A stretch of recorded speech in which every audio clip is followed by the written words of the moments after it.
Sabi ko kay Lloyd, sino ba talaga yung right man mo para sa akin? Hanggang sa, kasi ayoko nang tukso-tukso lang ako. Hanggang sa, sabi ko, nag-pray ako, Lord, sino po, sabi ko sa prayer ko, magpakita mo sa akin yung mapapangasawa ko. Hanggang sa biglang pag-gising ko, Joseph na nagda-drums.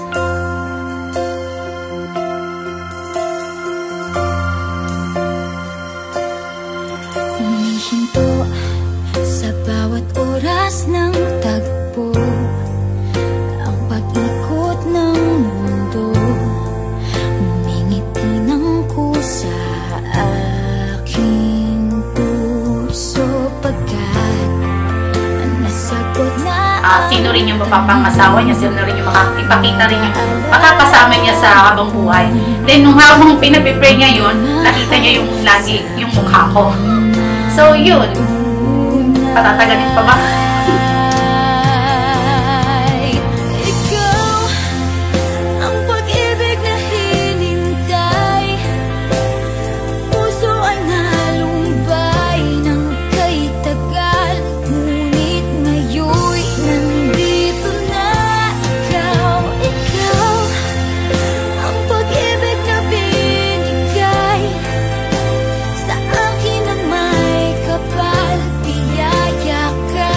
sa buhay ko, ligaya't pag-ibig ko'y ikaw at hindi pa. Masakit sa akin, nawalay, napalayo sa akin.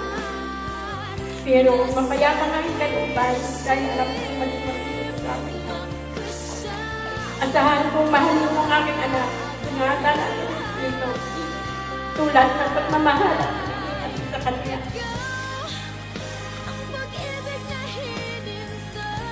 Hanggang po ang inyong kaligayahan at iingatan kayo sa lahat ng oras at palain ang ating I have found the one whom I love and touch him. I will make the best effort of my life to be love and support you, to take care of you, and to be with you.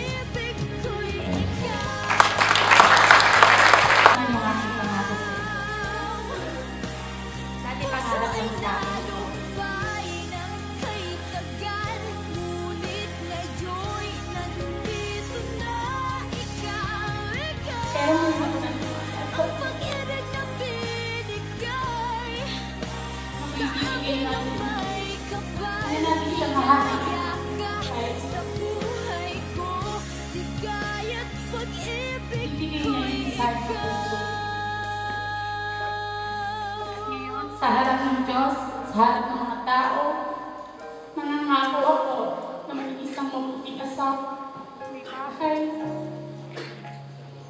at higit sa lahat, may isang mabuting ina ang aking magiging anak.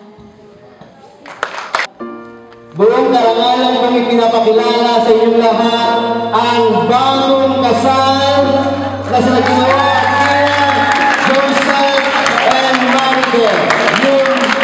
You may now release the bride.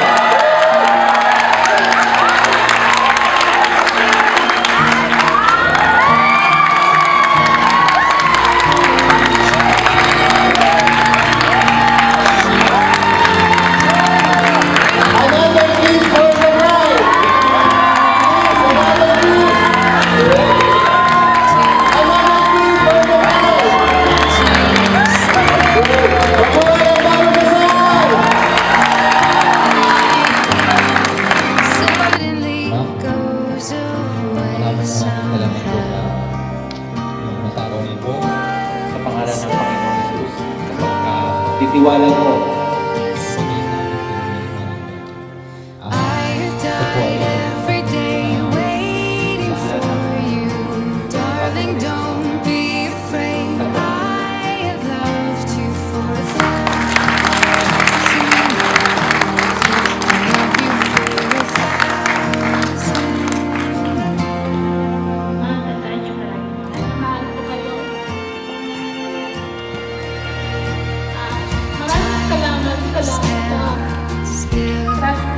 magsama kayo ng maayos, magmamahalan, at higit sa lahat, huwag ninyo kalilimutan ang ating Panginoon.